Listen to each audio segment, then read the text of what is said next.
ವಚನವಷ್ಟೇ ಅಲ್ಲ, ಬದುಕನ್ನು ಬದಲಿಸುವ ದಾರಿ. ಶರಣ ವಚನಧಾರೆ. ಜೀವನ ಬದಲಿಸಿದ ಶರಣರ ಅಮರ ಜ್ಞಾನ. ಇಂದು ಮತ್ತೆ ನಿಮ್ಮ ಮುಂದೆ ಅನುಭವ ಮಂಟಪ ಕೇವಲ ಬೌದ್ಧಿಕ ಚರ್ಚೆಗಳ ಜಾಗವಾಗಿರಲಿಲ್ಲ. ಅದು ಪ್ರತಿಯೊಬ್ಬ ಶರಣನ ಕಾಯಕದ ಅನುಭವಗಳನ್ನು ಹಂಚಿಕೊಳ್ಳುವ ಪವಿತ್ರ ವೇದಿಕೆಯಾಗಿತ್ತು. ಇಲ್ಲಿ ಅಂಬಿಗರ ಚೌಡಯ್ಯನವರ ಪಾತ್ರ ಅತ್ಯಂತ ವಿಶಿಷ್ಟವಾಗಿತ್ತು. ದೋಣಿ ನಡೆಸುವ ತಮ್ಮ ದೈನಂದಿನ ಕಾಯಕವನ್ನು ಅವರು ಎಂದೂ ಬಿಡಲಿಲ್ಲ.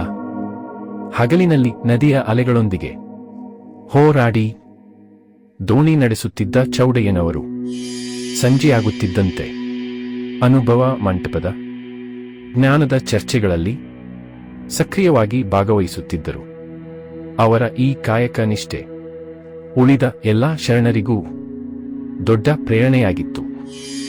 ಅನುಭವ ಮಂಟಪದಲ್ಲಿ ಅಲ್ಲಮಪ್ರಭುಗಳು, ಚೆನ್ನಬಸವಣ್ಣನವರು ಮತ್ತು ಸಿದ್ದರಾಮೇಶ್ವರರಂತಹ ದೊಡ್ಡ ದೊಡ್ಡ ಜ್ಞಾನಿಗಳು ಇರುತ್ತಿದ್ದರು. ಯಾವುದೇ ಗಂಭೀರ ವಿಷಯದ ಚರ್ಚೆ ಬಂದಾಗ ಚೌಡಯ್ಯನವರು ಸತ್ಯದ ಪರವಾಗಿ ಧೀರ ಧ್ವನಿಯಲ್ಲಿ ಮಾತನಾಡುತ್ತಿದ್ದರು. ಅವರ ವಚನಗಳಲ್ಲಿ ಸೋಗಲಾಡಿತನ ಮತ್ತು ಅಹಂಕಾರಕ್ಕೆ ಜಾಗವಿರಲಿಲ್ಲ. ಸಭೆಯಲ್ಲಿ ಯಾರೇ ಆದರೂ ತಪ್ಪು ಮಾಡಿದರೆ ಅದನ್ನು ನೇರವಾಗಿ ಮುಖಕ್ಕೆ ಹೊಡೆದಂತೆ ಖಂಡಿಸುವ ಎದೆಗಾರಿಕೆ ಅವರಿಗಿತ್ತು.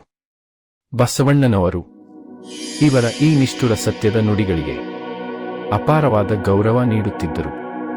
ಚೌಡಯ್ಯನವರು ಅನುಭವ ಮಂಟಪದ ವೈಚಾರಿಕ ಕಾವಲುಗಾರನಂತೆ ಕಾರ್ಯನಿರ್ವಹಿಸುತ್ತಿದ್ದರು. ಅಂಬಿಗರ ಚೌಡಯ್ಯನವರು ಅನುಭವ ಮಂಟಪದ ಮೂಲಕ ಸರ್ವಸಮಾನತೆಯ ತತ್ವವನ್ನು ಗಟ್ಟಿಯಾಗಿ ಪ್ರತಿಪಾದಿಸಿದರು. ಶೋಷಿತ ಸಮುದಾಯದಿಂದ ಬಂದು ಇಡೀ ವಿಶ್ವವೇ ಮೆಚ್ಚುವಂತಹ ವಿಚಾರ ಕ್ರಾಂತಿ ನಡೆಸಿದ ಹಿರಿಮೆ ಇವರದ್ದು. ದೇವರು ಕೇವಲ ಉನ್ನತ ವರ್ಗದವರ ಆಸ್ತಿಯಲ್ಲ, ಕಾಯಕ ಮಾಡುವ ಪ್ರತಿಯೊಬ್ಬನಲ್ಲೂ ಶಿವನಿದ್ದಾನೆ ಎಂದು ಅವರು ಸಾರಿದರು. ಹುಟ್ಟಿನಿಂದ ಯಾರೂ ಮೇಲಲ್ಲ, ಕೀಳಲ್ಲ, ಕೇವಲ ಅವರವರ ನಡತೆಯಿಂದ ಮಾತ್ರ ಶ್ರೇಷ್ಠತೆ ನಿರ್ಧಾರವಾಗುತ್ತದೆ ಎಂಬ ಇವರ ವಿಚಾರಗಳು ಅನುಭವ ಮಂಟಪದ ಮೂಲ ಅಡಿಪಾಯವಾಗಿದ್ದವು. ಅನುಭವ ಮಂಟಪದಲ್ಲಿ ದಾರಿ ದೀಪವಾಗಿದ್ದ ಅಂಬಿಗರ ಚೌಡಯ್ಯನವರ ಕಥೆಯ ಕೊನೆಯ ಘಟ್ಟ ಎಂತಹುದು?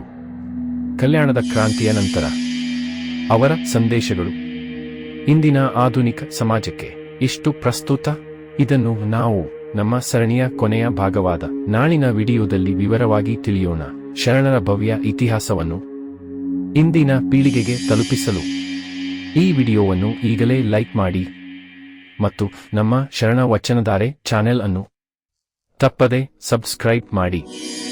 ಜೊತೆಯಾಗಿರಿ. ಶರಣು ಶರಣಾರ್ಥಿ. ಈ ವಿಡಿಯೋ ನೋಡಿದವರು ಜೈ ಅಂಬಿಗ ಎಂದು ಕಾಮೆಂಟ್ ಮಾಡಿ. ಜೈ ಅಂಬಿಗ.